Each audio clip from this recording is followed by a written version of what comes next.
The Jake Asman Show will begin shortly. Thanks to all these great Patreon members who help support the show. Get your super chats ready. Jake will be here in just a moment. If you love the New York Jets, this is the place to be.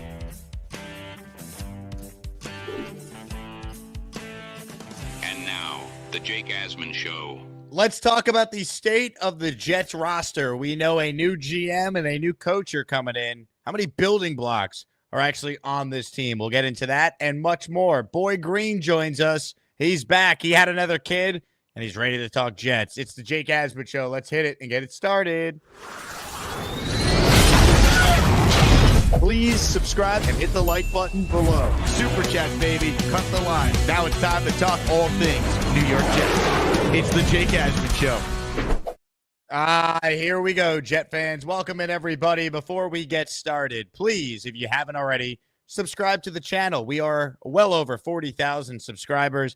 We want to keep growing and growing, and we're in this together, Jet fans. So hit that subscribe button if you haven't, and like the video, and you might be eligible to get a channel membership gifted your way. Shout out to everyone on Patreon. Can't thank the Patreon audience enough. If you want to support me, patreon.com/Jake Asman Show. It includes access to the Discord, discounts on the merch store, your name added to the intro, bonus shows, and a whole lot more. Check it out, patreon.com/Jake Asman Show. Thank you to Victor, Paul, Meadowman, Justin, and Tom for being our most recent Patreon subscribers. Joining us right now in his weekly spot, but for the first time in a few weeks, because he just had a new child. Ladies and gentlemen, Paul Boy Green Esden Jr. Hello, Paul. What is going on, Jakey? 40K. Aaron Rodgers is 40. There's a lot of 40 happening here in Jets land. There's also a lot of losing, Boy Green. A lot of losing. Yeah, a lot of losing. It's, I think even in the worst case scenarios of people before the season, if you would have told me that Aaron Rodgers is fully healthy and you take a peek at some of the box score numbers, you're like, okay, we're in the playoffs, AFC East, Thanksgiving. Okay, here we go. All this hoopla. And it's been an epic disaster, Jake, that none of us could have possibly predicted to this level, especially with all the health.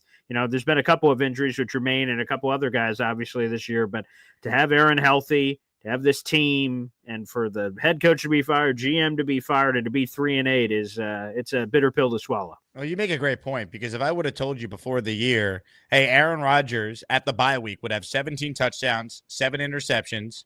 He would not miss a snap, right? He came out week 1, but that was because the game was a blowout. He would not miss a snap due to injury. What would the Jet record be? If I just told you he's playing every game, he has not missed any snaps due to injury, and his stat line at the bye was 17 touchdowns, 7 picks, what would the Jet record be? If I said to you, are they more likely to be 3-8 or 8-3? I think most Jet fans would say, oh, they're 8-3 at the bye, which is what a lot of us thought they'd be. 100%. It's funny that we flipped the 3-8. 8-3 is what the Jets were with Brett Favre. In 2008, that was the start to the season. That's where everyone's talking Super Bowl, path to the number 1 seed, and everything with the New York Jets. So, yeah, I would have been like 3-8. Why is that even an option, Jake? Obviously, they're 8-3, and unfortunately, here we are. It's just it's been painful, brutal. It's the most disappointing Jets season in the history of this franchise when you consider all the expectations heading in. No doubt. Now, as far as this roster goes, I mean, we know there's going to be a new GM, but the reason why we were so bullish on this team is because there still is some real talent here. When we talk about building blocks for this next regime, Boy Green, who are the guys you look at and go, yep, there's a reason why this job's attractive, because you have these players on it. Give me some of the guys that you still believe in on this team.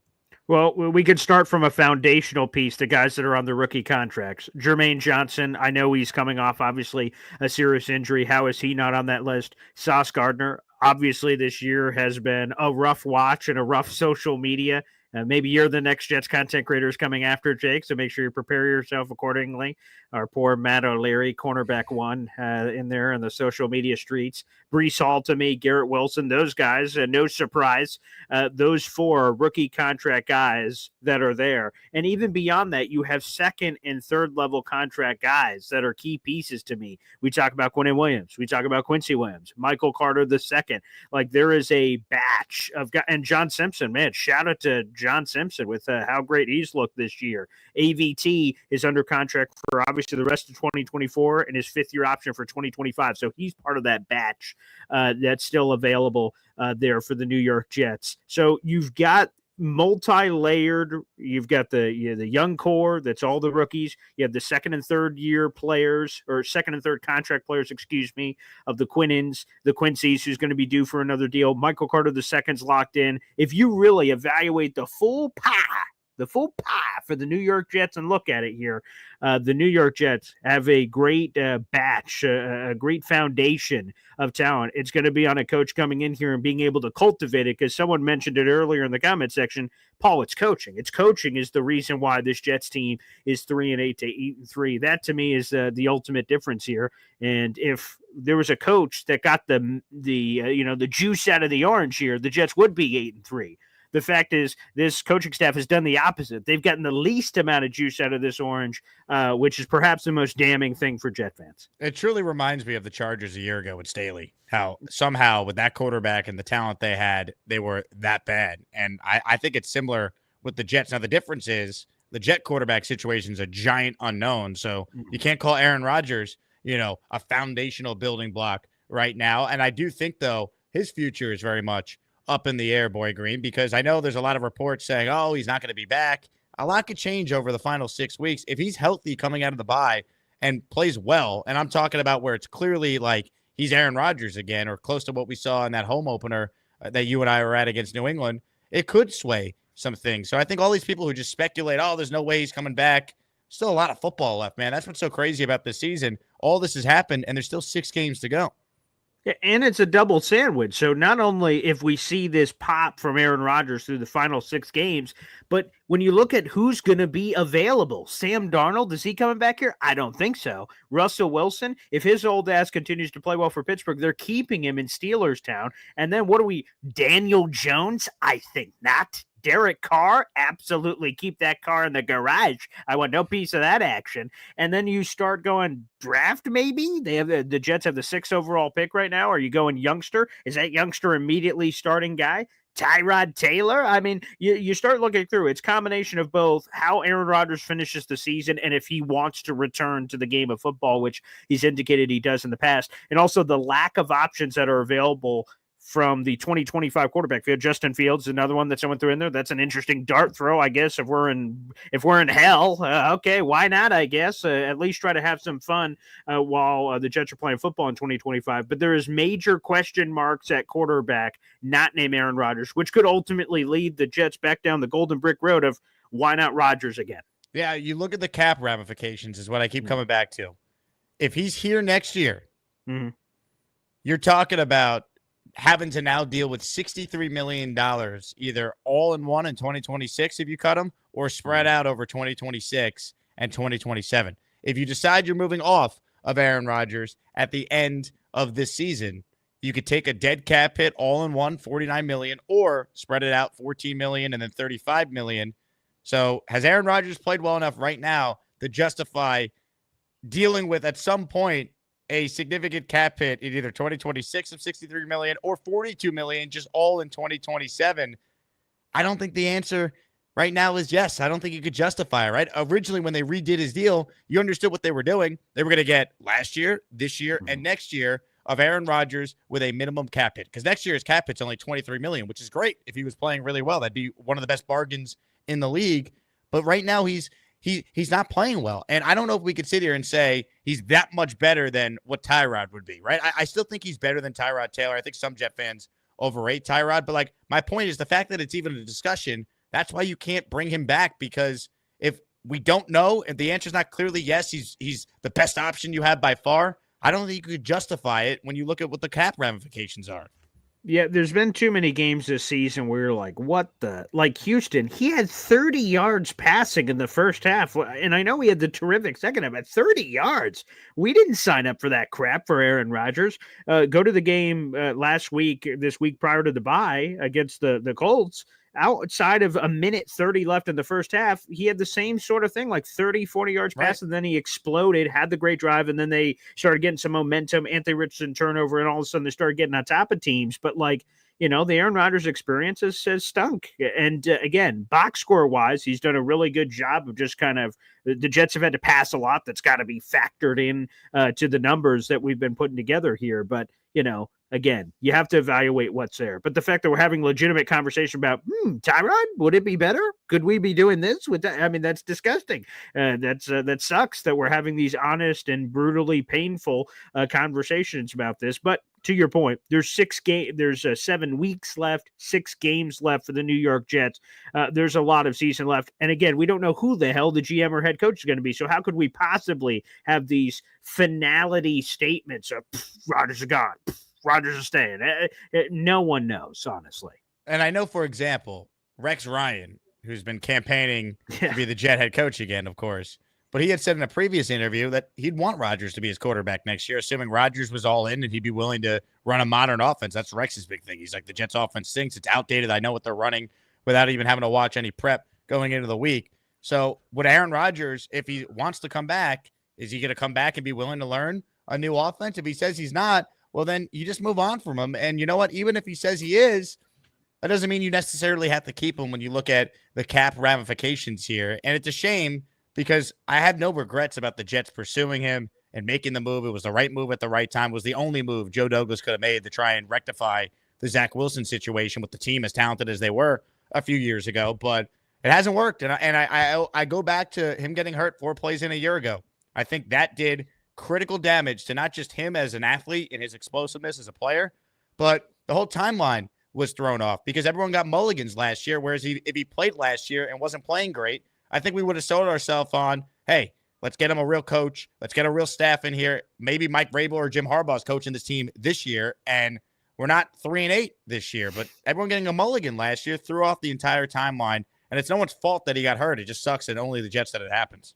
No, yeah, 1,000%. And that's ultimately where we're at, is that injury did happen. And now everything was thrown off. And now we're in the unfortunate position right now that we're in here with Aaron Rodgers. And the good thing that I like is how Aaron Rodgers' contract is set up. Obviously, the dead cap is the dead cap. That's going to happen no matter what. But it's not Aaron Rodgers saying, hey, I'm going into another darkness retreat. Jets, see you in 4 months. And the Jets are like, geez, what are we going to do? The Jets control the narrative. There is no more guaranteed money left. They can cut him and just deal with the cap ramifications that exist, and they can make their own decision. So that's the good news, is when this new regime comes in, it's not some weird, hey, are they going to FaceTime or phone call Aaron Rodgers? We know exactly what's going to happen because the Jets control that narrative moving forward. That has not been the case with Aaron Rodgers the last bunch of years in Green Bay. His contract allowed him to control the narrative and make some of those key decisions. That's not the case here with the Jets. Hit the like button if you're just tuning in. We're talking with Boy Green about the state of the Jets. Now, you look at the roster, right?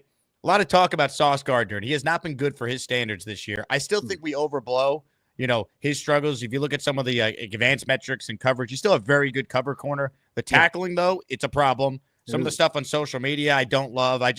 I really hope Sauce can reset himself here after the bye and remind people why he was most Jet fans' favorite player, especially among young kids. You see any young kid, they always have the Sauce jersey. So I hope he can get back on track. But what are your thoughts on his future with the team?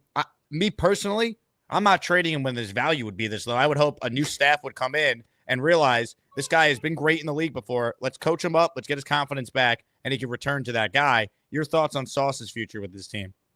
We are perfectly aligned. All these people are saying, I'm trading Sauce immediately. Coming off his worst year? What? That doesn't make any sense. Why would you just light an asset on fire like that? That, to me, makes no sense. And plus, it's not proper team building to be jettisoning off guys that we thought were key premium parts of this team moving forward. Sauce Gardner is incredibly talented. I don't believe this is some sort of Space Jam situation and all his superpowers have been sapped and he's just a shitty player now that can't be on a roster. The tackling has sucked. It's been a really tough thing for Jet fans to swallow, to just see lackadaisical effort, lackadaisical technique, and everything from that nature, and that Sauce has been quote-unquote exposed in a lot of ways. He's 100% still part of my future, and we see it all the times where a player is whatever they are and with one coach, and then a new coach comes in and all of a sudden, booyah, they jump to another level. And it's not as if we just have to pretend and put on these fairy tale glasses and imagine what maybe Sauce could be. We saw how good he could be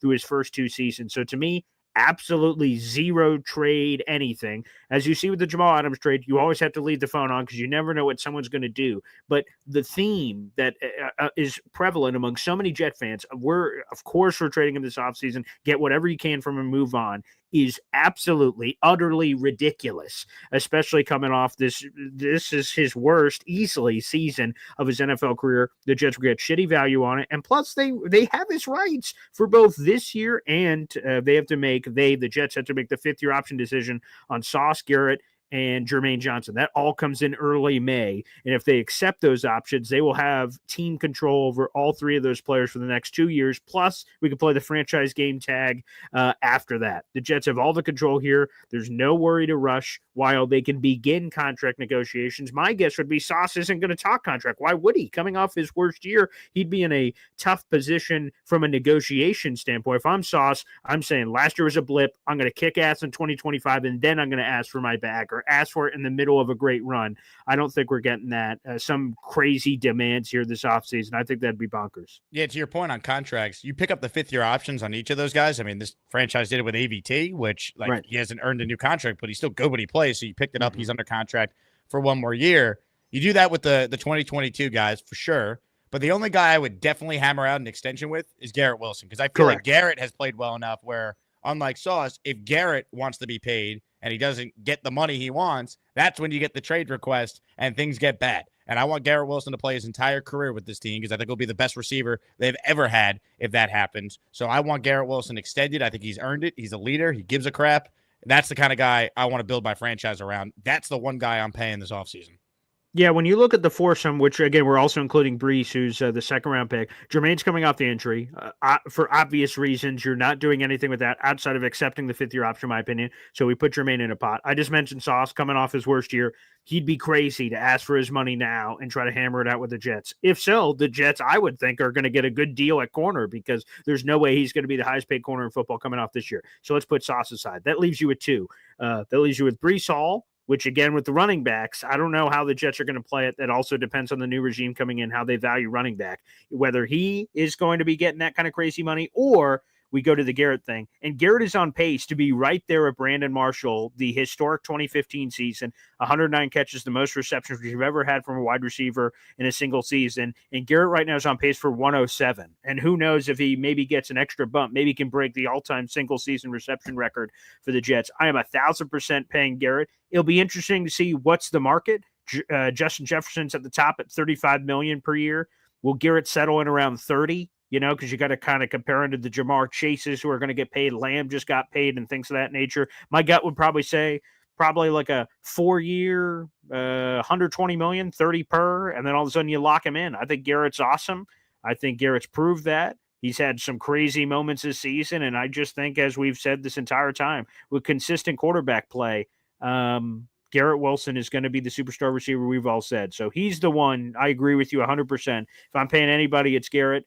Maybe there's a case for Brees to do the Jonathan Taylor thing, but I'd probably assume that they're going to ride that out too. So Garrett's probably the only one you pay this offseason. Yeah, and if you are going to pay Brees, I mean, you look at what the franchise tag would be, and you basically guarantee him those years up front, and you might sign it for the security, like the Jonathan Taylor thing, as you brought up.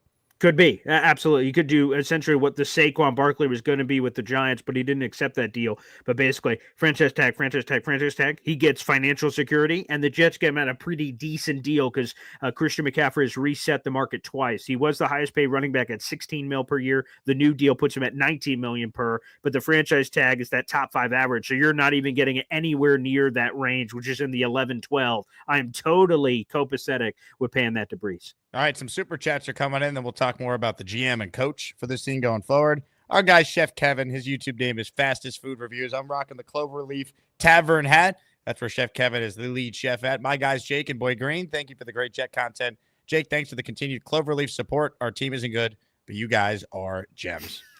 It's sad that the Jets have way more great content creators than wins over the last couple of years. Yeah, I'm proud of that. And then I'm proud of Jake, who's gotten 40K. We got Matt, and we got Jet Central. We got like 1 million people. I'm going to miss people by naming them, but which speaks to the point.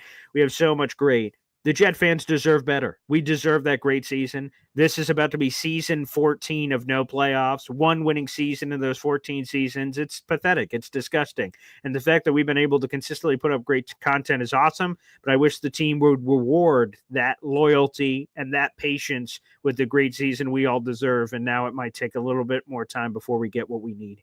Vladdy P with a $10 super chat. Rossini is a female dog, while Rosenblatt is her more than willing pup.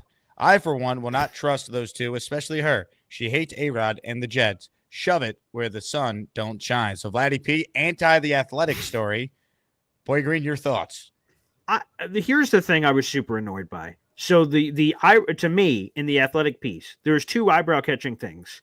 Number one, wow, Woody Johnson knows who Tony Adams is. That was hilarious. and the second thing was like, what? He was going to bench Aaron Rodgers after week 4? I'm like, good Lord. Like, wow, that would have been bonkers. Rich Cimini said on your show, like, that would have been the dumbest thing the Jets have ever done. And so I read that in the piece. I'm like, wow, that is startling news. And then Zach and Diana Rossini apparently are doing media for the article. So they're doing all kinds of different hits. And Johnny Boy calls my show and says, hey, I just heard Diana Rossini do an ESPN radio hit, and she talked more about that benching. I said, oh, well, do tell. Let us know what it was on a Boy Green Daily this week.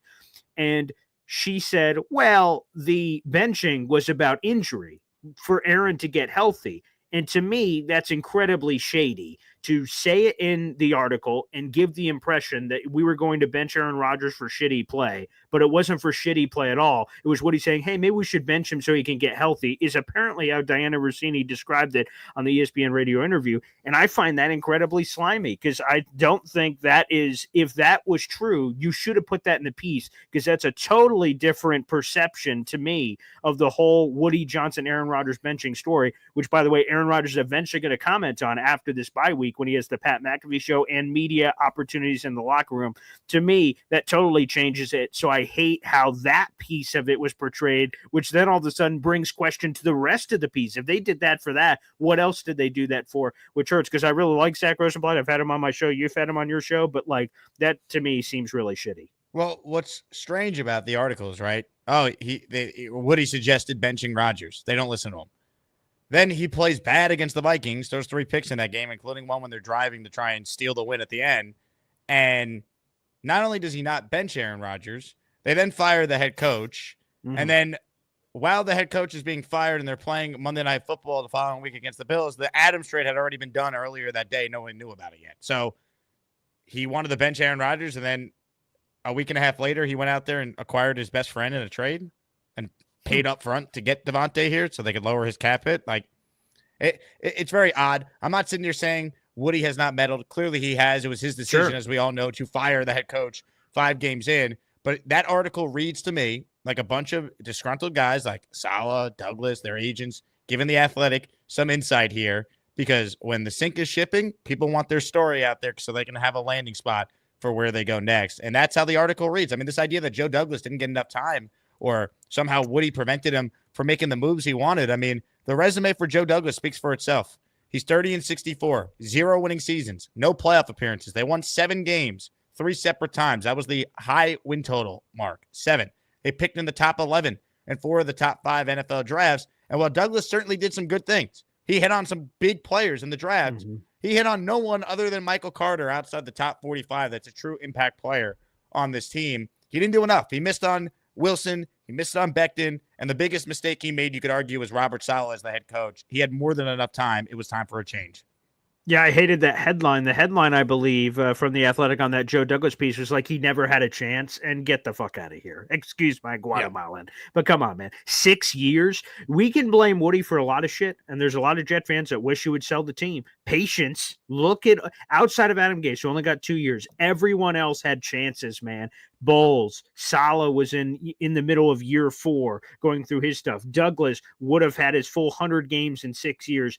Woody has faults. Patience is not one of them. He gives time to the people to make sure they can work out their crap. So The Joe Douglas narrative job of that Woody Johnson's the worst owner in sports. He's the one who's meddled so much. Joe Douglas, as Todd McShay and all his best friends are saying in the media, like he's this perfect GM, but the owner is the one that sabotaged all this shit. Come on, man. It's about winning games. And he sucked. He didn't do well enough. Saleh, same thing. I'm seeing all that campaign after the fact of like, see, Saleh wasn't the problem. He wasn't the fucking solution. He was 16 games under 500 as a head coach. We could talk about timing. That's kind of weird. Firing after week 5. It's kind of weird firing GM when he did. Timing, we can argue about. But the decision, we can't. Both of them stunk at their jobs, and now the Jets are looking for brand new replacements. Yeah, look, it's unfortunate. I mean, and look, if we all could press a button and get different ownership here, yeah, I think every Jet fan would. But the bottom line is this.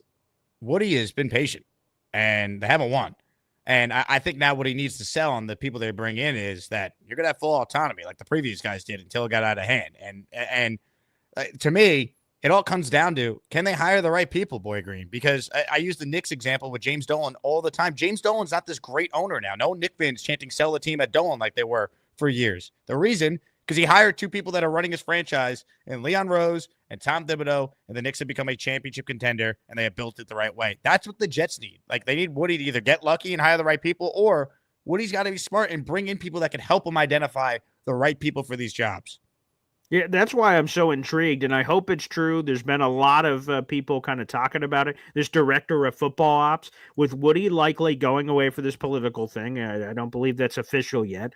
You have him going away. I don't like what I saw during Christopher Johnson's first run, and the motivational speech is, well, he learned a lot from the first time.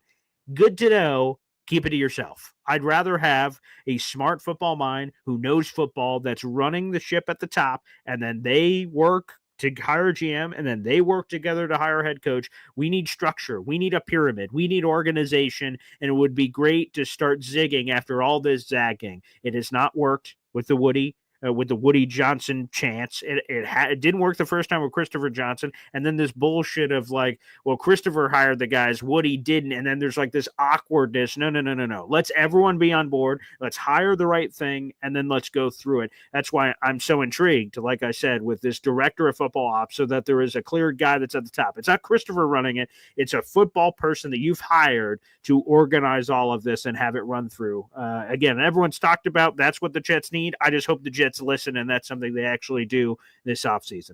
Ladies and gentlemen, we're always seeking channel memberships. They help pay the bills, and we pay it forward to the listeners. And Rick Kent, who has his own emoji because he's a big-time supporter of the show, he just gifted what we like to call a 5-spot. Money.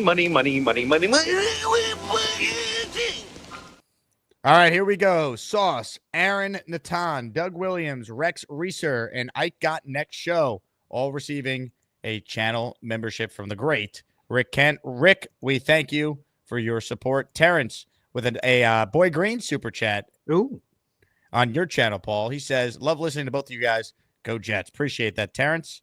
PBM writes in Purple Belt Mike, realistic to expect the Jets to get DT, SS, FS, TE, T, DE, LB, resign Moses, Sherwood, Quincy, and a quarterback in free agency in the draft. New GMs, hands full. I mean, the roster will look different, but a third of your roster changes over every year. So, yeah, I think you'll be able to address all that between draft and free agency for sure. Yeah, again, it's going to be a balance. New GMs and head coaches, for that matter, like bringing in parts from their old places. And there is massive turnover because I think the Jets have somewhere between 21 and 26 free agents. That's both restricted and unrestricted that are leaving out. Plus, there's guys like Michael Clemens, who I don't think is long here for New York, who's technically under contract. It doesn't fit in that category. So there's a lot of things to do. But again, when you balance out all the pieces they do have, I think that helps the balance. Plus, the Jets have their full complement of picks. They have a first rounder, they have a second rounder, they have a third rounder, they have a fourth rounder, 2 5th and 2 6th. The Jets have plenty of ammunition to do what they need to do this offseason. Yeah, I feel like when you look at like the narrative that surrounds the Jets is that, oh, they sold their soul for Rodgers and they, the cover's bare. They could have up to $80 million in cap space if they move on from Rodgers and Devontae in the offseason, a couple other like obvious cuts. Mm-hmm. And to your point, yes, they traded a third rounder for Devontae. They had 2 third rounders. So they still have a first, a second, a third, a fourth, a fifth, a sixth, a seventh. It's not like they're bereft of draft picks. This is not the Jets going full Cleveland Browns and trading, 3 ones to get Deshaun Right. Watson and guaranteeing him a contract that they're stuck with. Like, it will suck to deal with a $49 million dead cap hit next year if that's what they decide to do with Rodgers, or maybe they spread it out over 2 years for financial flexibility. But like, that's really it. Like, at the end of the day, this is not crippling the franchise long term. They were bad before Aaron Rodgers. If they're bad after him, it's not because they made the Aaron Rodgers trade. It's because they tried it and it didn't work. And plus, the inspirational thing for the Jets should be the Denver Broncos with Russell Wilson had the largest dead cap hit ever. Now Daniel Jones is not going to top it, but it will rival it. I believe his next 2 cap hits for this year and next year are going to be like 2 and 7 on the all-time list. And the Broncos are in the thick of the playoff race. They figured it out. They're eating the dead cap and still succeeding. So it's not this death nail that the Jets are just screwed because if they potentially, again, depending on what they do with Rodgers, eat this dead cap hit, doesn't mean that they're screwed next year. Teams can overcome it, teams will overcome it, and teams are literally overcoming it this season, like the Denver Broncos in the AFC. Omar says, hello from a rainy Bay Area. Let's go Jets. Remember, for 14 months, that is an investment, baby. Wow. We have the best listeners, man. We really do. The Asmaniacs are the best, even in times of despair, which is what I would describe this Jets season right now. That's accurate. That's unreal. Unreal. Dante says, I'm one of the few fans who believes most of the article. It's not hard to believe this idiot owner was actively meddling.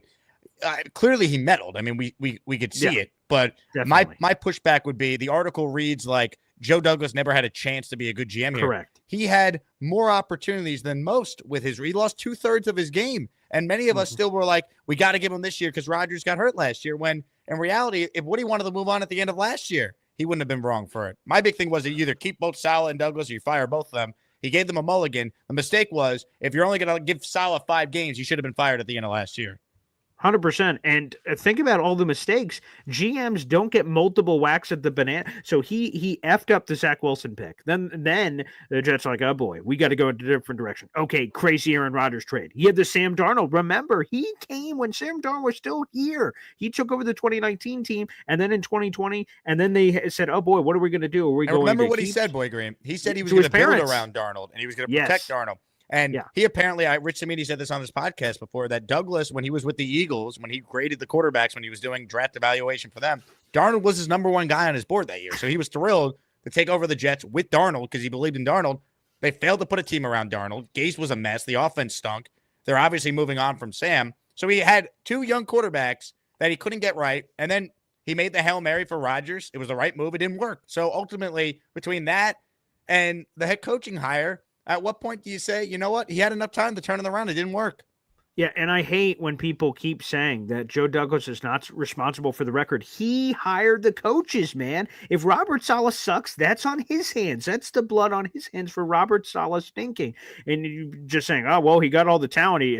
Again, you got to give credit. And I heard you, Jake, earlier this week, one of your shows, talk about the accumulation of talent is there, and that's a tip of the cap for Joe Douglas, but that's not enough. That's not where the job starts and ends. There's a lot more to the GMing job than just collecting talent. It's helping put all those pieces together and hiring the right coaches to get the most out of that talent, and Joe Douglas failed. You almost forget how long Douglas has been here, right? Because like he had Darnold for 19 and 20. Like that's how, like he was here when Gase was here, and like he got all like it's a long time he was here, and this team has not sniffed winning. And the thing I always point to, right, their season high in wins under Douglas is 7. But if you go look a little further, the 7-9 year in 2019, which wasn't his team when he got there in June after the drafted free agency. That was the highest winning percentage year because it was 7-9. It was still a 16-game season then before it became, the classic 7-10s that we've seen with the Jets the last 2 years. And here's the other thing too with Douglas, right? Like you look at what he was given and the opportunities he had. Think back to the 2022 draft class, right? His best class by far. Look at the players or the teams in the top 5 that year, Paul. Number 1 was Jacksonville. As bad as they have been, and they might have the number 1 pick in the draft for the 3rd time in 5 years. They won a playoff game a few years ago, made the playoffs and won a playoff game. The number 2 team that year was the Detroit Lions. They're a model franchise right now, a legit Super Bowl contender in the NFC title game a year ago. Number 3 that year, the Houston Texans. They won a playoff game, won the division last year. They're going to win the division probably again this year and be in the playoffs. The Jets picked 4 that year, haven't sniffed anything. And as bad as the Giants have been and currently are, even Daniel Jones, Brian Dable and Joe Shane made the playoffs and won a playoff game. So all these teams in the top 5 of the Jets' best draft under Douglas, they've all figured it out for at least 1 year before being bad again in the case of the Giants or the Jaguars. The Jets haven't sniffed the postseason. Haven't sniffed it. No sniffing of the playoffs. No sniffing of even a winning record, man. We have one winning record of the last 14 seasons, including this year. It was 2015, the 10-6 year, and we didn't even make the playoffs that year. Like, come on, man. The bar is set so low, and Joe Douglas failed to clear it. So the Joe Douglas truthers in the audience, you got to get over yourselves. The Joe Douglas truthers. Just call out Mr. Bonesy by name next time, why don't you? He's going through it, man. Sad. Yeah. Comments, questions, super chats, cut the line. Henny writes in, Paul Sr. thinks we would be 8-3 with Derek Carr. Does he actually? Well, he has said throughout this whole thing of like, say I was right on Rodgers. Rodgers sucks, this and that. And hey, maybe he gets his wish. If the Saints cut Derek Carr, maybe that's where the Jets go. What a bizarre world that will be. We'll get the Martini Nate photos again with him taking Derek Carr out. Maybe my father gets what he wanted the whole time, and Derek Carr is renewed here with the Jets. If Derek Carr is the Jet quarterback next year, what are we doing? What are we doing? That's exactly what the effort we do. And oh my God, if he's the guy and we give him some crazy deal, there's no way. I hope not. I hope if we dip our toe into any of those Jameis Winston, Justin Fields, anything, I hope it's just a 1 year. Hey, this year we have no idea what this is going to be. Let's get our Josh McCown, and Tyrod Taylor, whatever you want to call that quarterback room. If Rodgers doesn't come back, let's ride up this year. Another high draft pick, probably sucky season, and then Arch Manning time, I guess, in 2026. I guess that's a conversation. I hope that's the plan at quarterback. If Rodgers isn't here, you get someone for 1 year rental with Tyrod or something, and then you ride out whatever that is, take your lumps, eat all the dead cap this year, ride the boat, and just be ready for 2026. If you want to call in, open phone lines. We'll take your calls on the Gusbuster hotline. The VZ Super Chat says, Joe Douglas gutted the D-line. I hated that. Good show, guys. Yeah, I mean, look, well, for all the good Douglas did, to me, what he did with the D-line this year is criminal. The Hassan Reddick trade is one of the worst in franchise history. I don't care if Reddick was unreasonable. You had Clowney in your building. You had Huff. Also, conveniently, now the athletic story is, he wanted to sign Huff and Woody. Okay. I'm not buying that necessarily. And then the other thing, too, last year, if he got a better backup quarterback once Rodgers went down, I understand a little bit. I was never on board with Zach being the backup. But if their plan was, look, if Rodgers gets hurt and only misses 2 or 3 games, we're fine with Zach playing those games. All right. I don't agree with it, but I'll listen to that.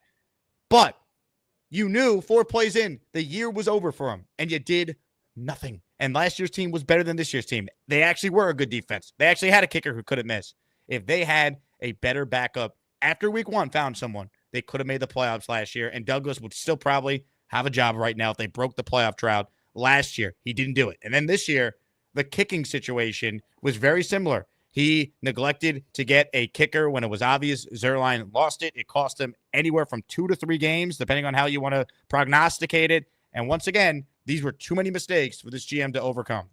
You said exactly the words. Took it right out of my mouth. The quarterback thing last year, unacceptable with how he handled that. And then the kicker thing this year. By the time they finally had this made-up Greg Zuerlein injury to put him on IR, the season was already lost. It was too late. Things were hanging in the balance earlier in the year. Joe Douglas could have changed his own fate if he would have gotten off his ass and did something. Even those 2 examples, let alone everything else that he's messed up, those 2 things, he didn't move. The Jets lose. The season's over. The pain never ends. AD writes in, Paul Sr. hates Rodgers with the passion of 1,000 burning suns. That is true. I don't know why, but I wish we could have, had this great montage, the Robert Saleh receipts. I wish we could have had something from my father. And now all we have is a lost season in 2023 and everything that's happened this year. So unfortunately, he's going to be the one doing the pelvic thrust, not me.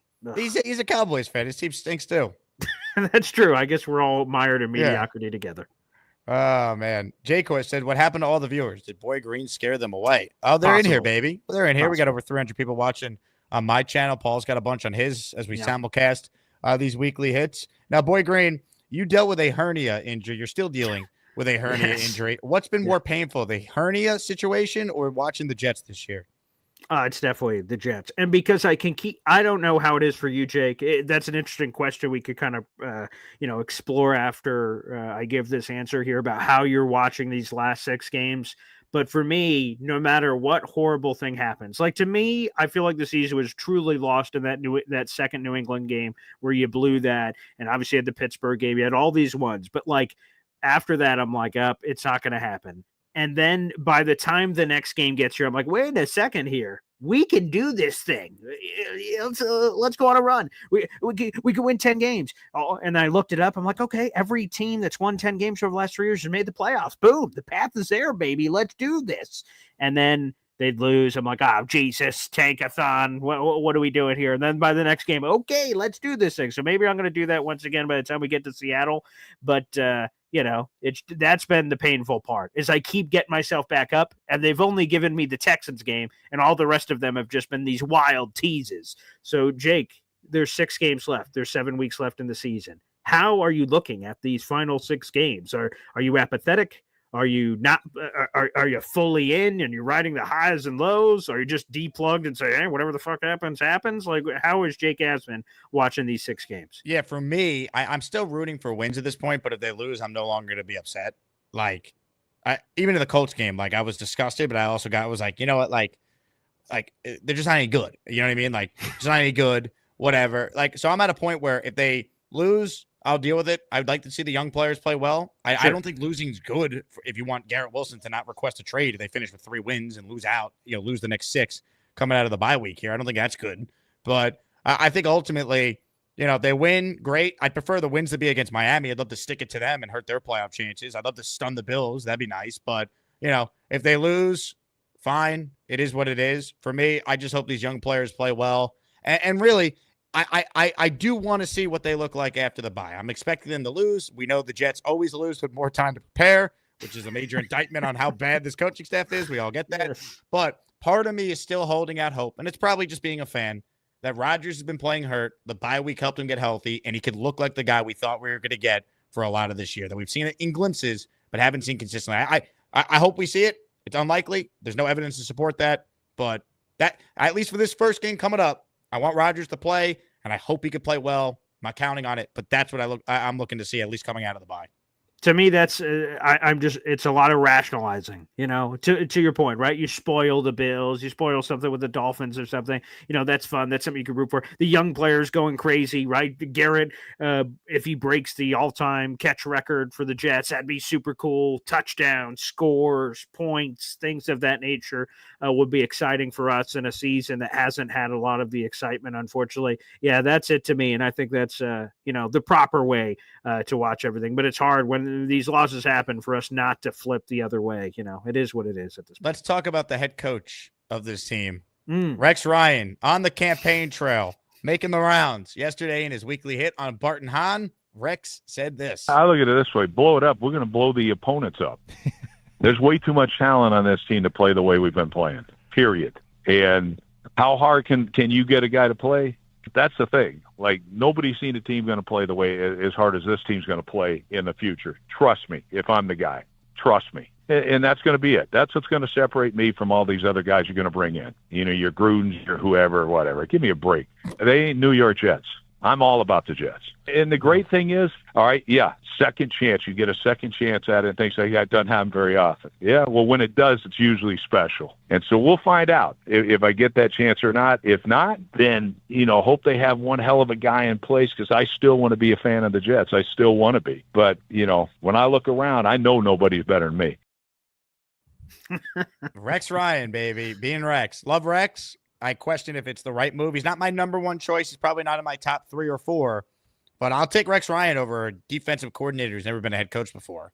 That's my thought. And I also have some questions about Rex's staff. In the full interview, I like what he said about modernizing the offense.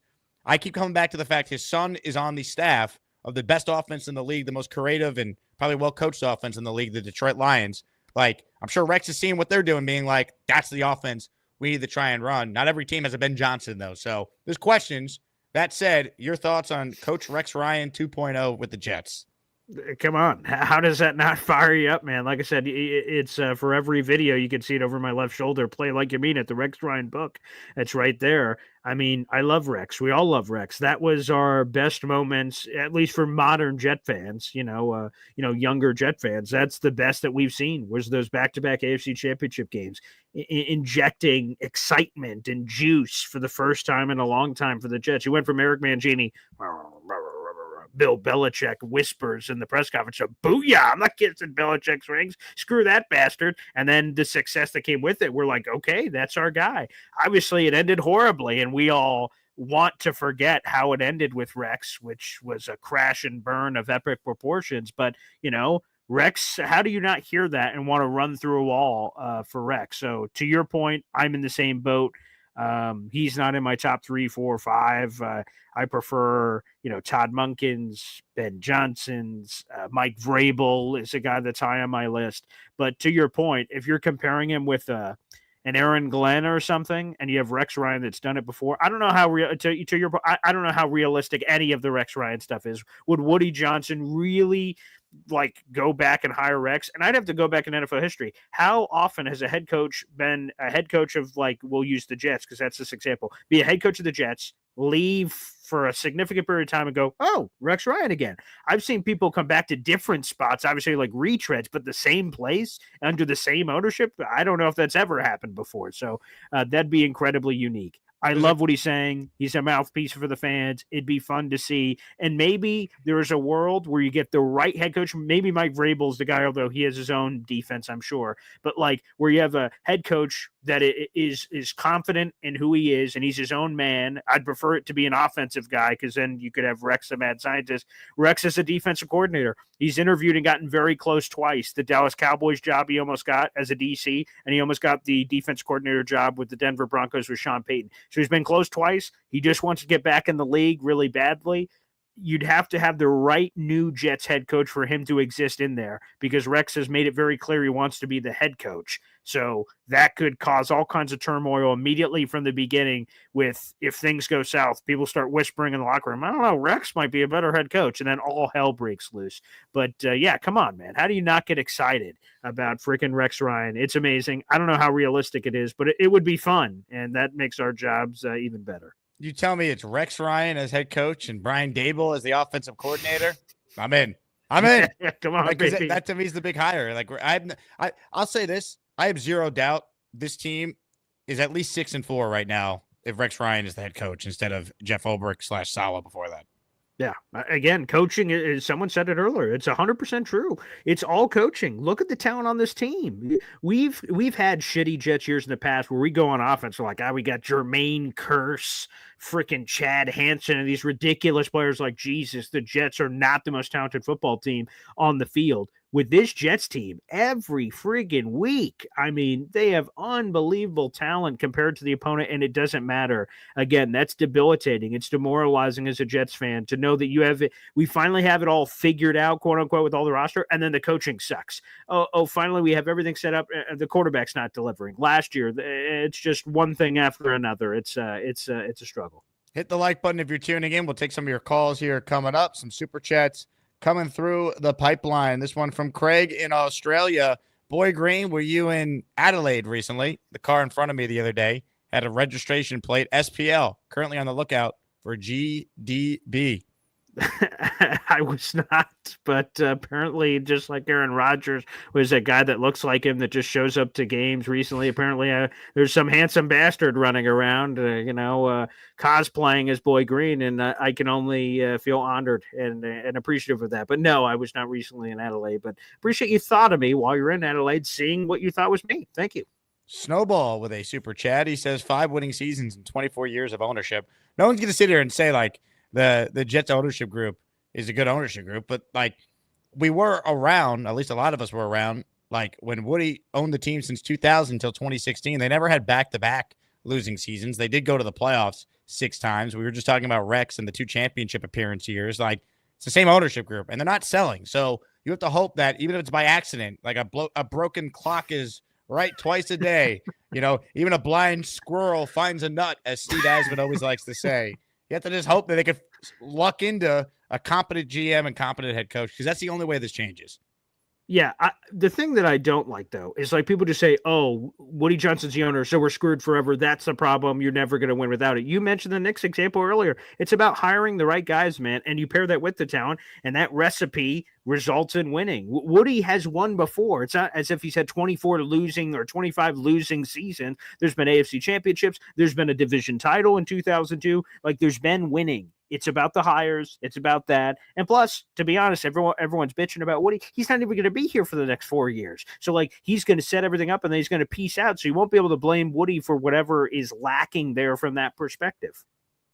And, like, the thing with Woody is he's never been cheap, or Right. They spent money on the practice facility. They spend money on all the behind-the-scenes stuff. Like, just he's gotten it wrong. He's gotten it wrong. Yeah. That's the biggest thing. You know, the Texans ownership didn't change. They had 3 coaches in 3 years. They had a character coach, a preacher running their organization. They finally got it right with Nick Caserio, who hired D'Amico Ryans. Then they lucked into C.J. Stroud, but they got it right. You know what I mean? Like, the McNair family didn't sell the team, and there were protests about them selling the team when I was in Houston doing afternoon drive down there. So I know everyone hates the Johnson family. I get it. They haven't won, but, like, they're not selling. So it's just like, hope that they could get it right. My big thing is the process, how they get these people in place. Like, who's in the interviews with them? Who's helping them identify the right candidates? I know Gary Myers suggested Curtis Martin. I brought up Pete Carroll. I know that's a name that's been floated out there. The Commanders last year had Bob Myers, who's the ex-Warriors general manager, and Rick Spielman, the ex-Vikings general manager, brought in as consultants. Who's Woody hiring as a consultant or football op guy, whatever the title is, to help him? Please not Charles Casserly, please no there. That'd be nice. No phone calls from Peyton Manning, please. Please, as long as you don't do those, that should be progress over what we've had the last couple of years. Please. Good God. Henny in the house. He says, I like Kingsbury. He's been here. He's been here before. Offensive minded, head coaching experience, good with young QBs. We can always find a good DC. I'm open to Cliff, offensive guy. You know, didn't go great in Arizona. It wasn't awful, though. They did make the playoffs. Murray was hurt his last year there. Maybe he wasn't ready to be a head coach. Now he's been a coordinator again, having a lot of success with Jaden Daniels. I'd hire Kingsbury before I'd hire another first-time defensive coordinator who's never done it before. Yeah, I guess to me it's all about levels because, like, Kingsbury on the surface, he kind of scares me about the volatility where it could blow up. But to be honest, I'd much rather swing on offense and then deal with the consequences. Woody Johnson in his ownership since buying the team in 2000 has had one offensive guy. That's Adam Gase. Now, it sucked. It didn't go well, but you can't be scared of ever dipping your toe in the offensive waters because you've hired Adam Gase once. You have to be willing to get hurt, basically. And, I'd be willing. You know, I have better hopes and options that are there, but if they went offense, it'd be hard for me to complain after everything we've said. Ladies and gentlemen, comments, questions, super chats. Kyle Clifton with a super chat on your channel. He writes in, if Tyrod or Travis or QBX is competent, then we finish last draft in the middle of next year. Yeah, but you could always trade up. That's always a scenario. Remember, the Jets, when they traded up for Mark Sanchez, were not picking in the top 5. Like, you see, they picked 17 that year. Yeah, you can move up all the time. And think about all those Jared Goff and Carson Wentz that year. Both of the top 2 overall picks in that draft were traded up for, and they were in the middle of the first round, and they traded up to 1 and 2. So you can, sell your soul to the devil, as we say Namath did for the Super Bowl. You could totally do that for the draft if you have conviction. Like if the Jets said, "Oh, Jaden Daniels is the guy," obviously that already happened, but like, boom, we'll give up a gajillion things to get it. No one gives a shit what the price is if you're right. If you're wrong, of course, it's this big embarrassment. But if you get it right, no one cares. Likes, subscribers, we need them. Thanks for supporting the show. It's time to take some phone calls. Gusbuster Umbrella Hotline is open. Here we go. It's G-Fan. Guess what? I'm still looking for a job, bitches. It's G-Fan. I'm just going to rub my hands together all day. It's G-Fan. There's a whole lot of DNA on this couch. Let's hear it for G-Fan. Look, it's my dead neighbor that I didn't kill. Every single time, Gator. Jesus Christ, I love it. All right, I'm going to be visiting family for next week. I decided to come back after Thanksgiving on Black Friday, but I'm in the guest room. They got it up nice for me. Got the old school Dreamcatcher. Oh, very nice. Yeah. Old school dresser that I'm not showing off. It's like beat the hell, but like I love the shirt, Jake. My friend sent me a picture of it. He already cleaned it. So when I come home, I can immediately wear it. All right, your next call has to be you wearing the shirt I sent you, okay? I'll do a few calls in North Carolina, but I'm going to do my first call home wearing it. All right, I can't wait. Great. Not over my water. 1 second. Good thing I got a little in there. I honestly don't think you guys are probably going to hire Rex Ryan, but how funny would it be if he won you guys a Super Bowl? This is for Boy Green first, then Jake. How funny Yeah, would it be? I mean, it'd be awesome. I mean, it'd be cool. Rex Ryan obviously got close. I mean, haha, funny, like prove everyone wrong, funny. It'd be the greatest I moment hear of my what you're life. saying. It'd be the greatest moment of my life.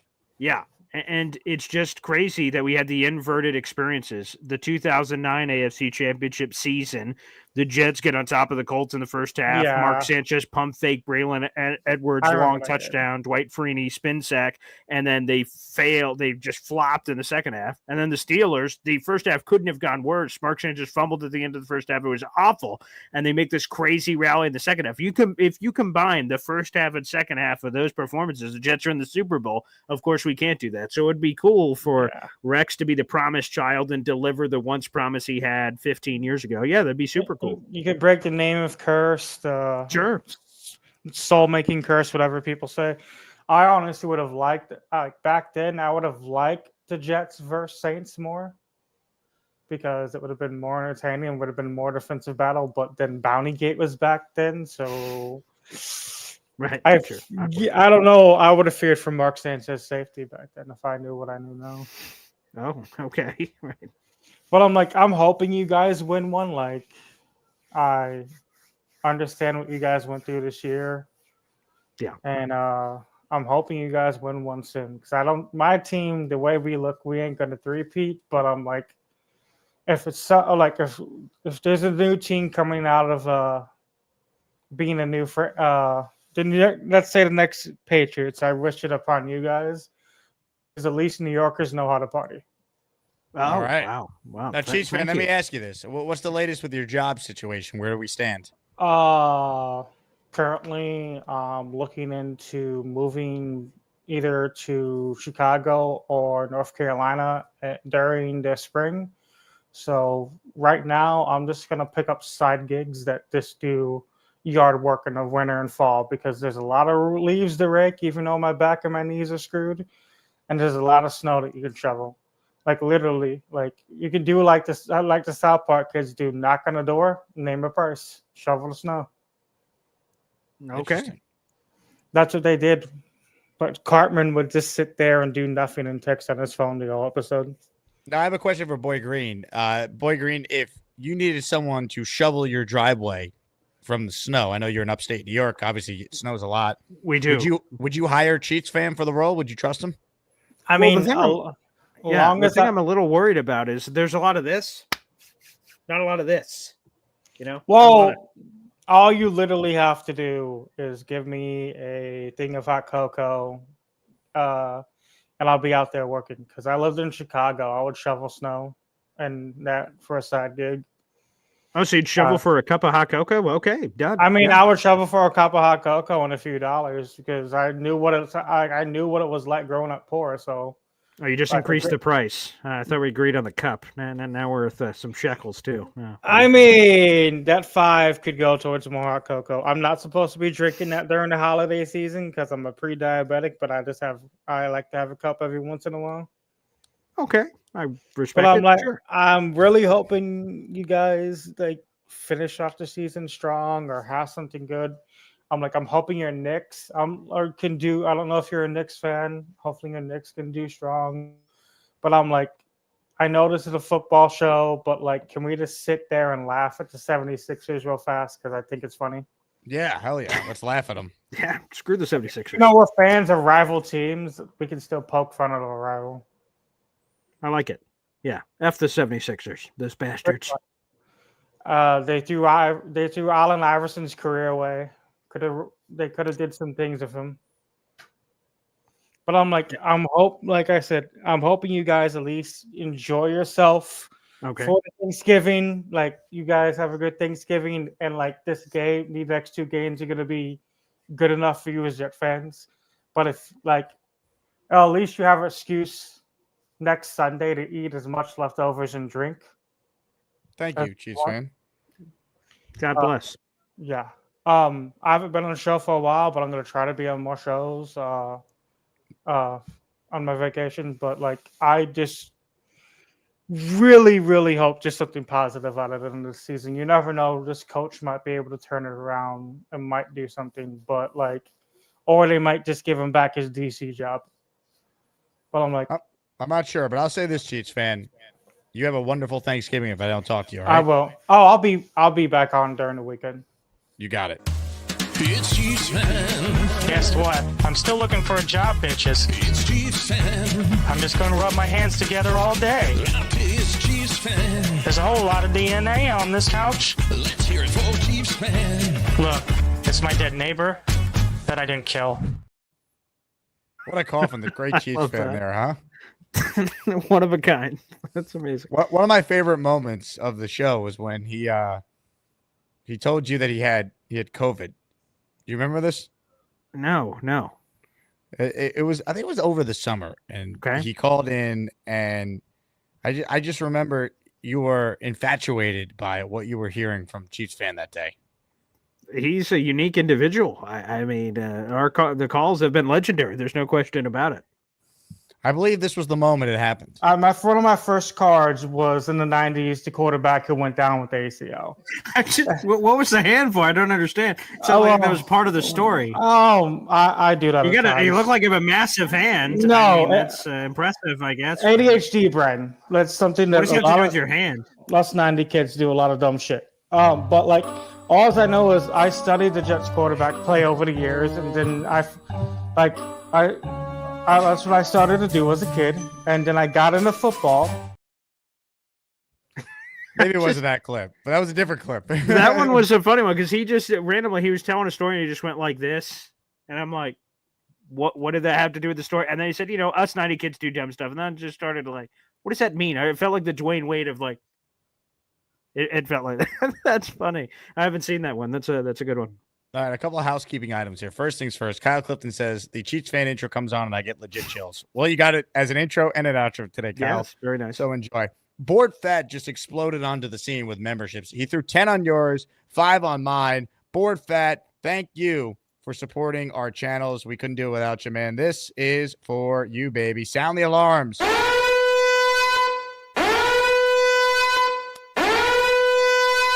All right, if you hear your name called, these are from Board Fat, Multiballs, Drew Bomogrants, Green Team, Dimas Morales, and Seconds 84, all receiving memberships. I don't have the names for your channel, Paul, so feel free to shout them out if you have them. Yeah, I got him. Jetwing 67, AZ Jets, Mr. Fulton Mraz, Orlando GNYJ, EJ, Mercy Fate, Vero Beach NY Jets, FPP, Mark Ferraro, TB. You are all now members to the Boy Green Coffee Club, baby. Welcome aboard. Welcome aboard. All right, we'll continue here. Nick Shine, I appreciate the super chat here towards breakfast, a little bacon, egg, and cheese tomorrow. Thank you, sir. Steven with a super chat. If only the Jets franchise was a great team as you. Salute. Thank you, Steven. We talk about this. The Jet fans that support all these different great creators on YouTube, I mean, we all deserve better, but it's unreal how a team that has not made the playoffs since 2010 could have a fan base as great as this one. Yeah, even with all the losing, we're getting the super chats and memberships and stuff like the playoff run or something of that nature. I could imagine the buzz that could be created in Jets YouTube content creator land. But even when things are shitty, we're providing this content. It's cool that fans have supported us in this way. It's amazing. Jaden doesn't like your takes. He says, boo, Boy Green, tomatoes. Yeah, that's. I'm going to be honest, Jaden, you're not the first person that have thrown either virtual or literal tomatoes at my take. So I appreciate the consistency and keeps me humble. Thank you. More of your calls. Let's say hello to the Hamburger who's next. Hello, Hamburger. What's up, Big? How you doing? I'm living the dream, Hamburger. The Jets are 3-8. It's never been better. Yeah, man. Well, listen, I know I promised something for everybody. So, Boy Green, you get to witness this firsthand. So, since everybody says I look like the guy from Pearl Jam, I'm going to sing a song for you guys. In honor of a win in my eyes on the bye week. So, Here you go. Here's some Pearl Jam Black. All right. If it sounds really bad, just let me know, right? All right. Let it rip. What's up, Nets Maniacs? I even got a smoke machine. Wow. Oh, my God. Look at this nightclub.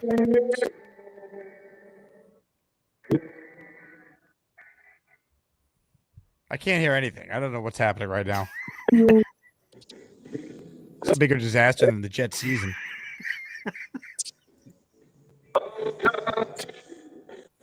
Look, Hamburger, you're trying. I respect it. It just doesn't feel like it's gonna work. So let's pivot and let's have Robert C sing instead. Ready? Everybody mute yourself. Mute yourself.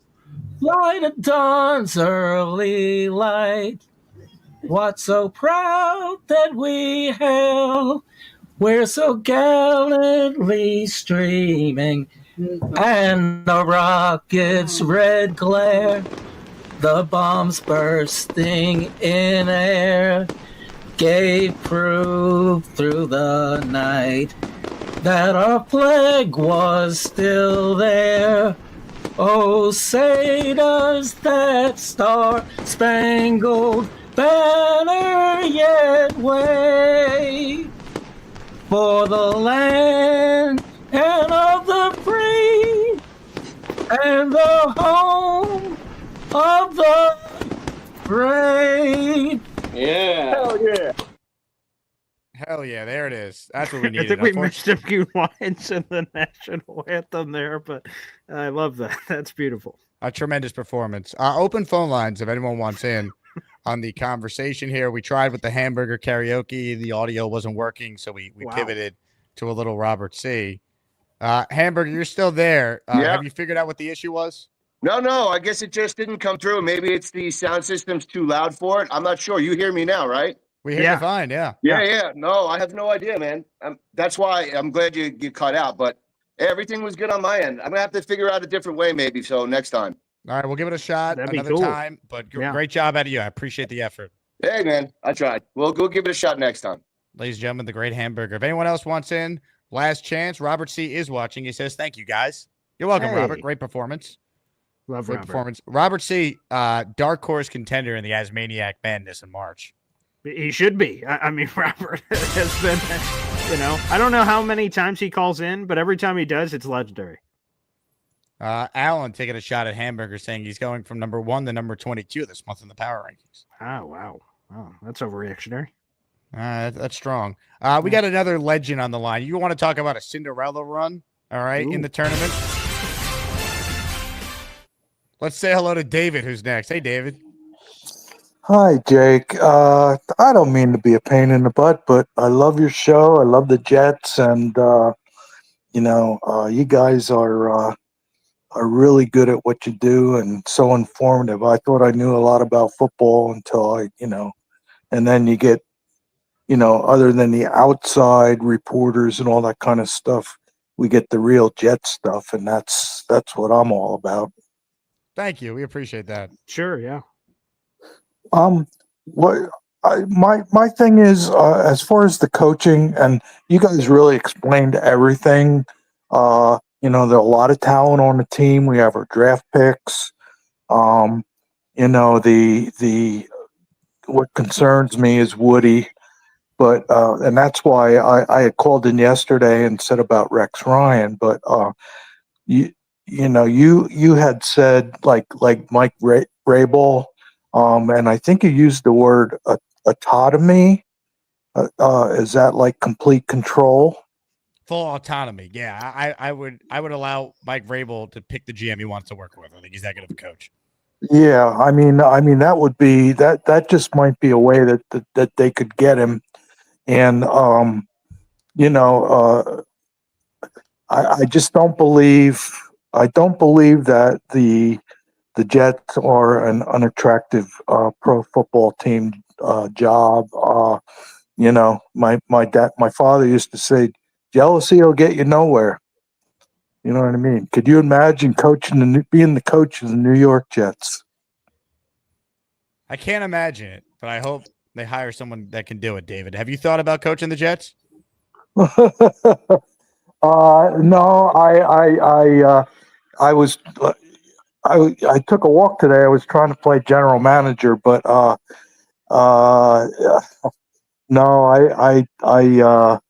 yeah, I don't have the no, I don't have the credentials to be the coach.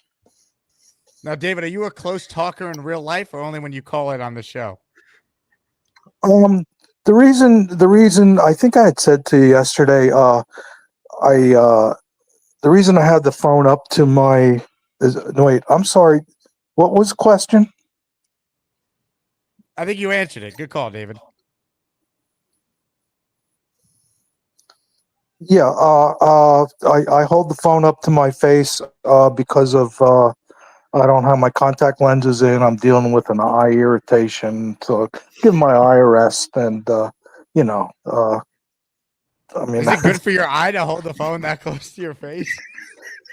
I don't know. That's a very good question. I mean, I don't know. I don't know.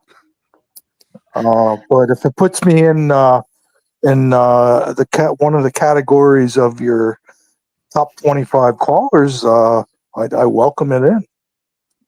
Well, I'll tell you what, David. I don't make the list, but the committee that puts it together, you're going to be very high this month. Oh my God, the comment section. No, we're a little closer to get an eye exam. I could tell that eye irritation was in eye number left. Oh my God, David's great. I can't wait to see his rise, man. He's George Mason in 06 all over again. He's going on a run. It's a beautiful story. Because he's only called in a couple times. Like he's been a long time watcher, he said, but he only just recently started calling a couple days back. Well, quality over quantity. He is searching. He is surging in the polls. Hit the like button if you haven't already on either my channel or Boy Green's channel. We need some memberships. We'll shout you out if those come through. I have Gator working on a sexy Rexy emoji, so we'll get that once we hit a new membership threshold. Let's see. Sam says, Jake always says George Mason. He must have been really impressed by the GM you were on. Well, that's when I was like really starting to get into like the tournament every year, like 06. Oh, okay. 2006. Yeah. All right. Yeah. I think that was 06 George Mason, right? Oh, are you talking about the championship year? Yeah, the year that George Mason went to the Final Four. Yeah, let me go check that. Whenever it was. See. Yeah. I could use a more recent example. He could be this year's VCU. Oh, there you go. Wow, that's that's some current material there. There you go. There you go. What's the school Sister Jean was at? Loyola Chicago? Yeah, you're right. So 2006, you nailed it, Jake. That was the Final Four run there. So that was their only trip ever to the Sweet 16, Elite 8, and Final Four, and they haven't been back since. Yep. So wow, there you go. That's Maniac Madness, baby. We now have a drop. Come on, that music gets you every time, Let's man. go, I'm so baby. ready. More of your calls right now. Steven's next. What's up, Steven? Evening, man. Evening. How are you guys? Well, living the dream, Steven. How are you? I would like to say, as a Jets fan, seen better days. I first started watching this franchise back in Ken O'Brien and Al Toon, and I've seen a lot of crap. Been a long road, gentlemen. Yeah. The question I have for you is, I understand that, fans want to see, the splashy coaches and things like that. But I look at possible general managers, the coaches that all the fans want. Would you want a real general manager to want those coaches like Gruden, like Rex? Or would you want them to pick their own coach, of course, with knowledge that, New York City's a tough place to play at and tough place for the media. What do you guys think on that? Boy Green, your thoughts? Yeah, I think the natural order is normally picking the GM first, then the head coach. Now, sometimes if the name's big enough, obviously Woody had a hard on for Harbaugh forever, but it didn't line up. To your point, Jake, you said it earlier that Saleh could have been fired last offseason. We couldn't really have squinted twice if they just cleaned house last offseason. That probably would have led to the Harbaugh that Woody wanted forever, and who knows who the GM would have been, which would have been super interesting. But most of the time it's GM, then head coach. But sometimes you get a really big name and you go head coach first. But no, I'm anticipating, again, if we get that director of football ops, hire the GM, and then they find the head coach. And normally they have some sort of ties or connection to whoever that head coach is. So I don't think it's going to work the reverse way. Yeah, look, I feel like they're going to end up hiring the GM first, but through back channels, if Vrabel's their target and he's interested in it. Right. Who does he like? Who are GM guys that he'd work with? Correct. Right. And this is where his agent comes in to start lining that stuff up. That's how that works behind the scenes. That's why you do this now with Joe Douglas, so you get a head start in trying to plan for all this. Right. 100%. PBM, he's next. What's up, Mike? What up? If you can make one move no matter what for the both of you in the offseason, what do you guys want to do? As far as bringing in somebody or a player? Mike Vrabel's my head coach. Done. Okay. Todd Monken's my head coach. Done. Yeah, okay. Head coach for both of you. So there's really no players out there that's really. This is not a player big. problem. Well, Yeah. I mean, are we being unrealistic? I want Patrick Mahomes to be the Jet quarterback next year. No. I said that's available. Not okay. not Yeah. unrealistic. So I think this is a coaching problem. I think that's the problem with this team. There's other problems, like the quarterback's not playing great. He's old, but how do you get this team consistently on track? I mean, the Steelers have never had these great quarterbacks since Big Ben retired, and they're good every year. Yeah, a GM thing I would do is Will McClay is down there in Dallas. Not a lot of people know about him, but he is like the secret brains behind the operation, behind the craziness of Jerry Jones and Stephen Jones. I love Will McClay, and hopefully he eventually wants his own opportunity as a GM. I'd go blank check at Will McClay to get him away from Dallas and take him over for the Jets. That's a GM job. But yeah, kind of what Jake said with all the player stuff. There's no really good quarterbacks. They all stink, or it's Russell Wilson, Sam Darnold, Derek Carr gets cut, maybe. Like, all those guys suck, so there's nothing there. And then the draft doesn't have an Arch Manning in it that we understand, at least at this point in November. So it would probably always be, at least for me at this point, a head coach GM thing if I got my magic wand wish because of the lack of players that are available. What about the Vikings VP of personnel, Ryan Graham Grigson. or whatever? Yeah, Ryan Grigson. Him. And then he brings in Todd Bowles. Everyone How'd you could get feel a about second that? whack at it, but I've heard really bad things from Colts people way back in the day when he got fired the first time. He was an executive of the year in 2012, but Mike Bickagner was an executive of the year in 2015. That doesn't really say one way or the other for me, a great pounding of the table. So he can learn from some of the mistakes he made in Colts land, but I don't love it. The reason why I like him is because he had Justin Jefferson as the best wide receiver in the draft. And they got him, I think, at 18. And I think it's turned out that he 22, was actually, right. because it was him and Eagles back-to-back, 21, 22. They went Jalen 22. Reagor. They got him at the next pick. I think he was 22. Yeah, so far down, and look what he turned out. So I guess who knows? There's no exact science, but I figure, we'll see what happens. Hopefully they make the right decision instead of the wrong decision. You're gonna be watching every step of the way, Mike. You're addicted. You love the pain. I hope so. You need it. Oh, man, this team. All right, fellas. Have a good night. Also, spread the word to the company, Mike. Every Sunday till the end of the year, I'm on ESPN New York. We're doing a Black Friday shift, and then I already told you about the morning drive the week of Christmas. Wait, you're doing every weekend? Pretty much. Well, I've been on most Sundays during the year when there's not a conflict with like the Mets at the end of the regular season and then the Knicks or Rangers. But yeah, pretty much every Sunday I have my schedule here. I'm pretty much on ESPN New York from 4 to sometimes it's 8, like this Sunday, or like next week it's 4 to 5:30 before a Knicks game, before a pregame starts. So, but yeah, every Sunday you'll hear me on ESPN New York pretty much, plus Black Friday and all of Christmas week. Oh, hell yeah. All right, cool. I'll spread the baby. news. All right. Thank you, Mike. Appreciate Peace. you. For those who don't know, Mike runs or he's a part of the company, which if you're an ESPN New York listener, they're a bunch of diehard fans of the station, and they call themselves the company. I love it. Yep. Ace of Spades super chat says Monken looks the part and get a Raven to GM. Yeah, if you got the Ravens assistant GM and then you paired him with Todd Monken, you could do a lot worse than that. Monken, to me, he's not like the boy genius type because he's 58. He's seasoned. He's been around. He's been in a bunch of different genius. offenses. Yeah, there you go. You know what I mean? Like, I'll take my chances with Todd Monken if you tell me. Because if you're going to do the first-time coordinator that's never been a head coach, you know what I need? I need a guy on the offensive side of the ball if we're going to play that game. And if I can't get Ben Johnson, I think Todd Monken would be number 2 on my list. Yeah, and he makes me feel a little bit better about the first time thing because, like, Ben Johnson's in his late 30s, so his first time thing, you could swing the Bobby Slowicks of the world, you could swing him as really bad on those younger guys. Todd Monken's been an offensive coordinator in 6 different stops, and he's done it with all kinds of quarterbacks, from Stetson Bennett to Lamar Jackson, who was obviously high on the hog, but he did it with Jameis Winston in Tampa Bay early in his career. So, like, man, he has just had dominating offenses with all kinds of different quarterbacks and schemes and systems. That makes me feel really good. That's why I'd want him. Nick Shine writes in, make David call in every show. David's actually still on hold. David, can you start calling in every show? I was going to say something. I'm careful what you wish for because I'm so addicted to your show. Yeah.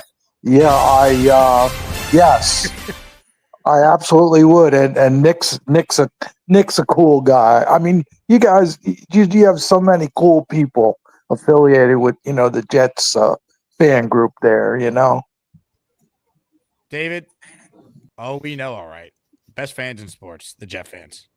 Yeah, and I would really get that looked at. That left eye looks incredibly infected and swollen. I would definitely get that checked out. Did he say he has an infection or it's an irritation? I forget what he said. It appears to be infected. I mean, that thing, I'd get that. I'm not a doctor, but I'm definitely not either. But I feel like doing this to call in is probably not the best strategy. I guess it's at the best angle. That's a touche. That's just an idea. Hit the like button. Open phone lines if anyone else wants in on the conversation. Hamburger says my eye is itchy now. Yeah, they say that's like a mind over matter thing. You start seeing something like, oh, hey now, boop boop boop. Bill M says he just moved to number 1. Wow. Now Bill's not on the committee, but I'm curious with Tom Ace, Boomtown, Rich. I mean, these are the people who make the monthly power rankings. I like that. I'm looking forward to it. There you go, baby. November Madness. Ladies and gentlemen, he has called in. The great Robert C. is next. Hello, Robert. Hi, Jake. It turns out my computer, I have an old Chrome computer that can't update since 2014, and the page went blank. I mean, StreamYard comes up blank now. I've had it happen with Facebook and some other pages. So it will no longer say StreamYard. I mean, that's what happens when I have to call them. It's not as good.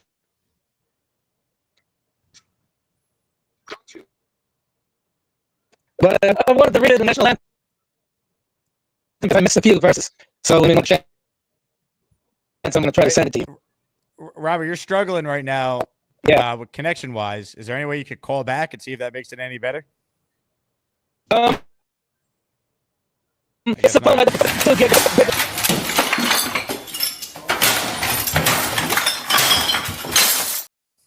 Now, correct me if I'm wrong, Boy Green. He said he was going to redo the national anthem because he recognized it sounded like it. Because, like words. I said, he missed several verses. I was like singing it in my head as he was doing it, and all of a sudden, whoop! We missed a large chunk of the national anthem in the middle there. Yeah. Yeah, I mean, if he calls back in, I would love to give him a chance to sing the anthem again. Yeah. Yeah. I mean, we're all about patriotism on the show. Of course. Yeah. America. Yeah. Henny says this show's like an Adam Sandler movie. We tried. Tip of the cap. Thank you. I mean, Adam Sandler's a Jet fan. Can he buy the Jets? I don't know. That'd be awesome. He's got the money. He's got to have like $1 billion or something. Yeah.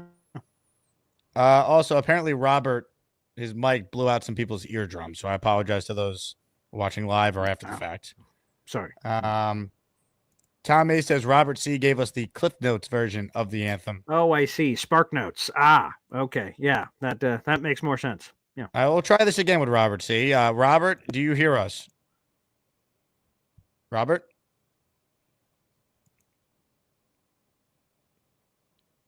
Bob?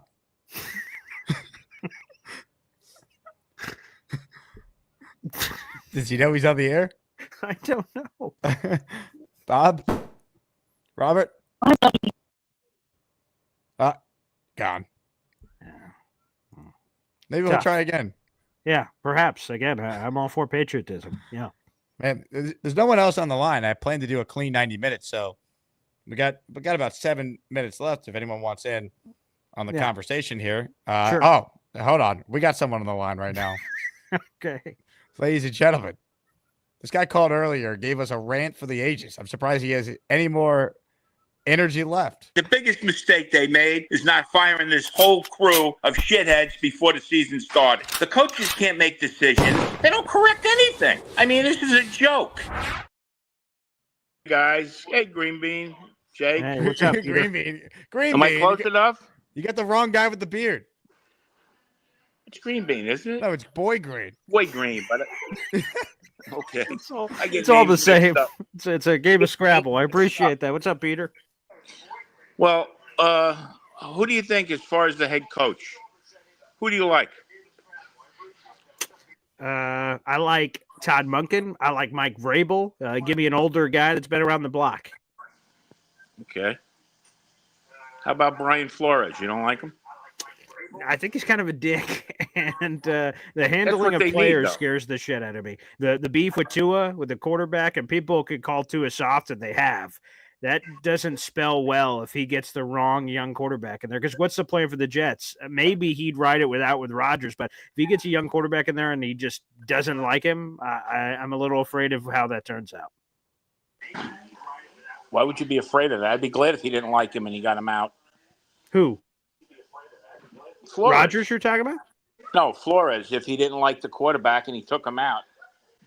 You know, and the quarterback was playing rotten lousy like Zach Wilson for the last 5 years. Oh, yeah, I'm not talking about accountability. I'm cool with that. I just mean, like, he apparently told Tua he sucked every day, and then Tua sucked, and then Flores ended up getting fired. So, like, it all spun out of control. Accountability, sure. Yeah, I want him to keep his shit together, just like that's why I said Vrabel was high on my list of a guy who's not going to have bullshit. But that's the thing that makes me nervous a little bit, is that he doesn't seem to have a great relationship with players as a head coach.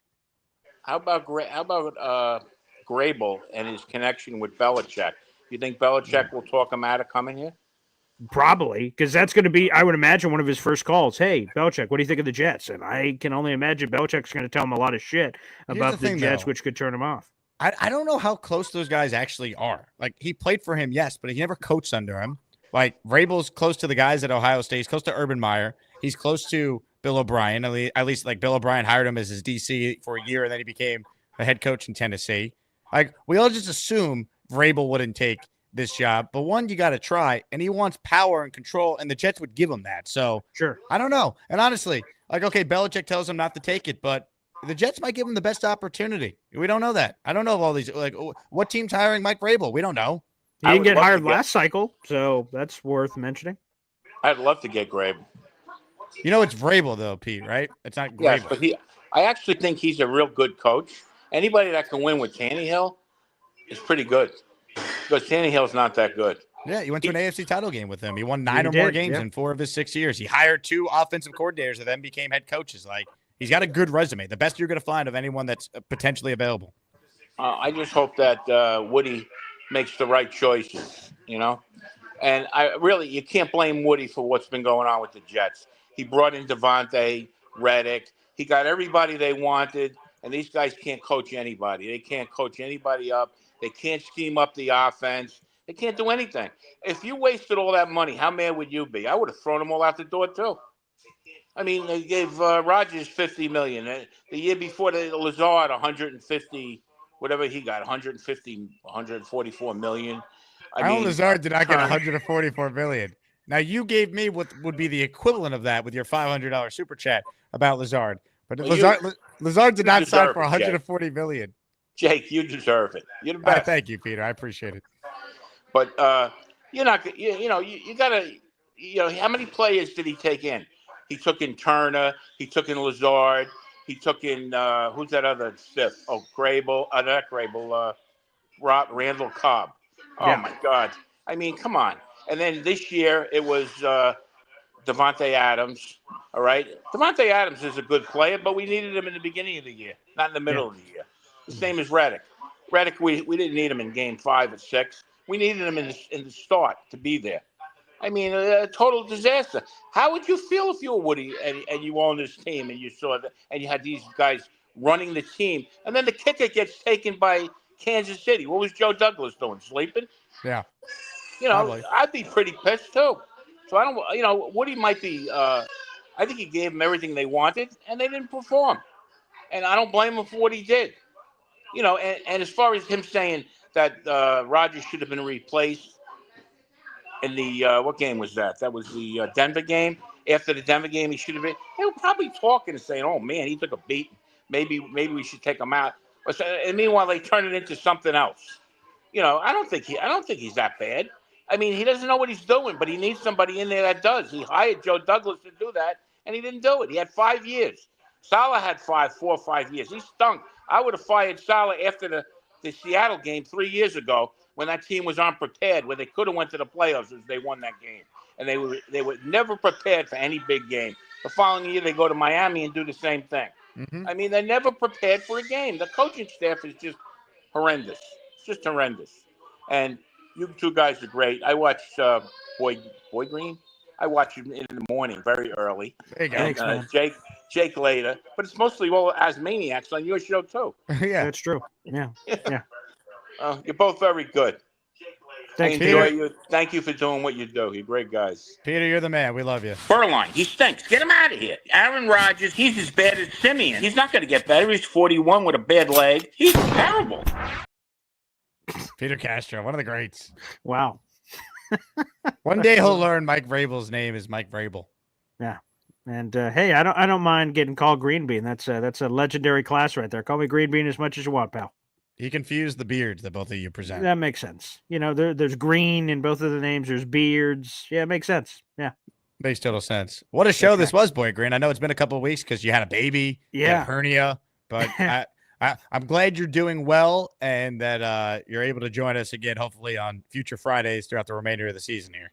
Yeah, long overdue, Jake. Adam Sandler movie, whatever we're doing here on a week-to-week basis, awesome. It's so friggin' cool. I love this show. I love all the callers. We always have a good time. So yeah, baby, let's keep it rolling. Thanks to everyone who tuned in. Please subscribe to my channel or Boy Green's YouTube channel. Make sure you guys like the videos. It helps us as content creators get the YouTube algorithm to show our videos to more people and thus allow the show and our shows, of course, to continue to grow. His name is Boy Green. My name is Jake Asman. I plan to do a Saturday show at some point tomorrow, so be on the lookout for that. Ladies and gentlemen, hope you all have a wonderful, wonderful weekend if I don't hear from you. But, of course, if you want content, check back to my channel and Paul's channel as well. JETS, Jets, Jets, Jets. Charles, you watched the debate last night? Yes, I did. What were your thoughts? I'm not a fan of the guy who's in office, and I'm not a fan of RFK. Sounds like you're a Trump guy, if I'm interpreting that right. You could pretty much say that. Please, it's too much winning. We can't take it anymore. Some of your calls actually remind me of our president last night. Your mama told me that your last name was Gormani, but it was changed to Gorman at Ellis Island. You never talked to my mom. You don't know that. My last name is Gorman, not Gormani. I'm 7/8 Italian and 1/8 Irish. Gormani changed the Gorman at Ellis Island. Didn't know about that. See? Right, definitely. It's good talking with you, Bobby. Are you doing another show today or no? Yeah, after the 6:30 show, I'm going to do my show. Nice to talk to you, Charles. Take care, Bobby. You talk to Alan, but you can't talk to me. Oh, thank you. Stop that freaking noise. Stop. Stop farting. Stop with that farts. What's up, fellas? Come on. What are you doing? You're in trouble now, Jake. Hi, Mr. Bones. How you feeling today? How's the little kids doing? I can't concentrate. Jake. Been a pimple on my ass all morning so far. He's playing extra fart sounds, so we gotta. You're ridiculous. Yeah. Oh, you got one more call? You got enough for one more call? Look at Jake, he's laughing. I've been waiting in the back. You put that guy on. Who is he? You're ridiculous. Yeah. So how you doing, Robbie Sable? Good. What's up, buddy? No, goodbye, Bobby. See ya.